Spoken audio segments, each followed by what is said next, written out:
dyan. Amean! Paano ko ilalagay din yan? Amean!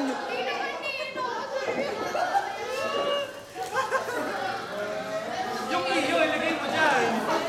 Gusto nito na. Bilo dito, dalawa.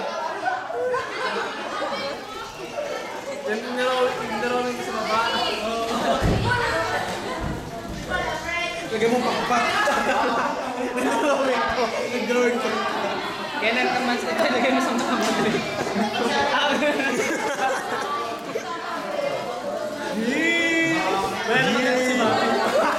Ganito din yung gusto niyo.